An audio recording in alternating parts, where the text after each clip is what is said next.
Imagine this. You wake up and find yourself in bed without being able to move. Your whole world is spinning. You feel depressed and overcome by multiple emotions. Then, you try to stand up, but you can't. Your body won't let you. You're stuck in place with a feeling of guilt and sadness. It's scary, right? Well, this and many other symptoms are the reality for the 25% of the world, the percentage of people who struggle with mental illnesses. And yeah, what I told you before isn't the truth for even half of that 25%. However, that does not mean there's not a current mental health crisis going on the world. I'll give you some statistics. Project Hope talks about the fact that 300 million people struggle with depression.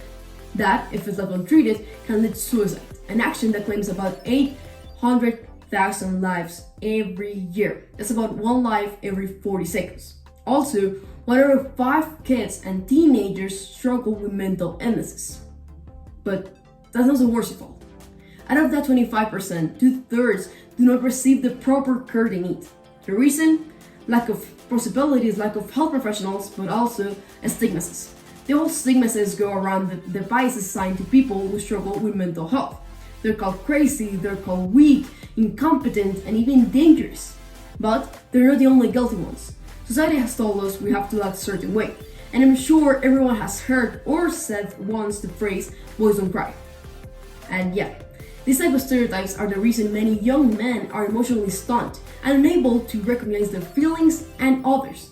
On the other hand, we can find girls who are told to be vulnerable, but not too much, because if that's the case, they're overly sensitive. I think you got it. But what about the lack of health professionals, the lack of services? And there, we can find suicide hotlines, where many people feel unsatisfied and even annoyed, turning them into an ongoing meme rather than a health mechanism. So, what are the changes? I cannot change the past, but I can indeed change the future. With implementation of mental health classes and emotional intelligence, we can teach children as early as preschool to understand their emotions, how they work, how they present themselves, and how to get through them in a positive and healthy way. But as time passes by, we can teach these children, or well, now teenagers, a deeper understanding. Therefore, the youth will not have acquired knowledge in mental health, how to understand their emotions, first aid, self-awareness, empathy, and so much more by the end of high school, by the moment they are entering this whole new world. Now, what about the adults, the companies?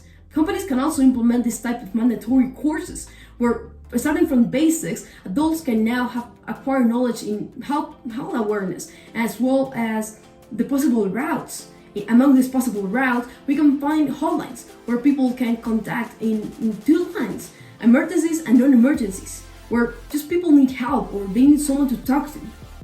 Well, now also we can implement facilities for free, where we can receive volunteers or also psychology students who want to make their practices, of course with the proper training, they can do it in here and practice and help other people for free, as well as creating places where people feel sure and safe to, well, explore themselves, explore how they feel, as well as creating support groups within a sports club or art clubs, activities that have proven to release dopamine.